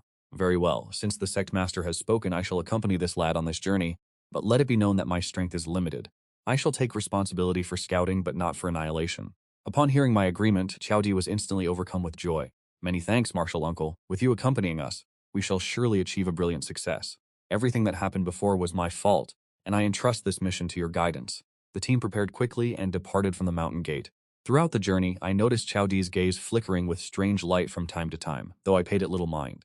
Murong Wanqing and Situ Yingyu, having learned that I was preparing to leave the mountain again, insisted on coming along despite my vocal objections. Walking by my side, Murong Wanqing whispered, Master, I have always felt that junior martial nephew Chowdy is not quite right. No sooner had she finished speaking than Chowdy suddenly stopped and turned around, his expression twisting into a savage, menacing sneer, a stark contrast to his previous demeanor of respect. Watching him laughed coldly, his eyes filled with venomous malice, it was clear he was no longer bothering to keep up the charade. Zhang Xuan-Yao, you have finally fallen into my hands. The disciples of the Sword Peak rushed forward, surrounding the three of us. Situ Yingyu and Murong Wanqing were startled by this sudden turn of events and quickly assumed a defensive stance. In contrast, I seemed to have anticipated at least half of this, showing not a hint of panic. Standing calmly as I watched the two beauties, Situ Yingyu and Murong Wanqing, shielding me from behind and observing my indifferent expression, Chowdy immediately became even more infuriated. Zhang Xuan-Yao, you coward, last time you hid behind some monster, this time you are hiding behind two of your own disciples. Today is the end of your road, no one can save you now. Situ Yingyu moved a little closer to me, glared at Chowdy and shouted, Chowdy, do not be so arrogant. Conspiring to harm our master and us is no different from betraying the sect. You will not meet a good end. Chowdy curled his lip in contempt, betraying the sect? Ridiculous. Once Zhang Xuan-Yao is dead, the competition between you and Lin Shaiyuan will naturally cease to exist. At that point, when Sword Peak annexes Yun Peak and my master becomes the next sect master, it is a matter of course. How could you call that betraying the sect? Upon hearing Chowdy speak this way, Situ Yingyu was inwardly horrified. She had not expected Chowdy to harbor such grand ambitions, plotting to incite internal strife within the sect to achieve his own unspeakable agenda. Chowdy, you are truly delusional. The Taishang sect has always valued harmony. How could we ever tolerate such reckless behavior from you? Situ Yingyu spoke in a fury as sword shadows flashed, sparks erupting where the blades collided. Murong Wanqing then unleashed a technique from the ancient shamanic art, her hands forming seals as she whispered incantations. In the blink of an eye, vines erupted from the ground, winding like spirit serpents, constricting toward the Sword Peak disciples. Those disciples bound by the vines had their movements hindered, and as they struggled, some were forced back by Situ Yingyu. However, the Sword Peak disciples were numerous, and each possessed significant strength. Even while restrained, their combat instincts remained sharp. Under their relentless assault, Situ Yingyu and Murong Wanqing gradually began to falter.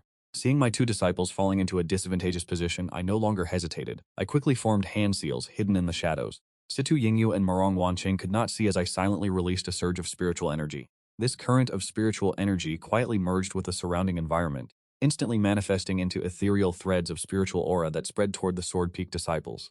These threads were incredibly subtle, and the Sword Peak disciples remained completely unaware of them. As I approached them, the threads of spiritual energy suddenly tightened, acting like dense nets of power that bound the limbs of several Sword Peak disciples.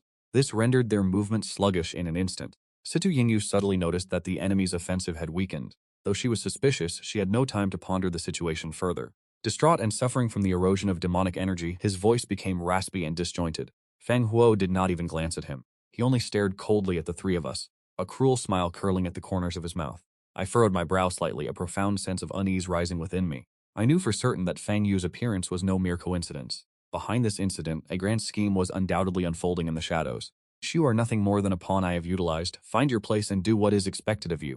Feng Huo spoke coldly, his voice dripping with contempt. Chowdy's eyes widened, his expression one of utter disbelief. Fang Huo snorted coldly. Do you truly believe your petty ambitions could achieve anything great? You are merely a shadow I used to step onto this chessboard. Yingyu and Murong Wanqing seized the opportunity to steady themselves.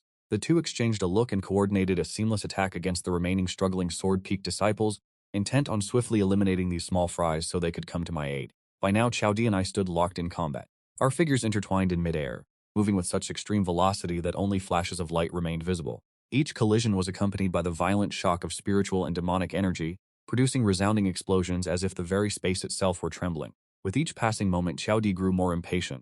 He had originally presumed that with his strategy and the support of the Sword Peak disciples, he could easily bring down Zhang Xuan-Yao and the others. A series of inexplicable demonic incantations resonated with his chanting.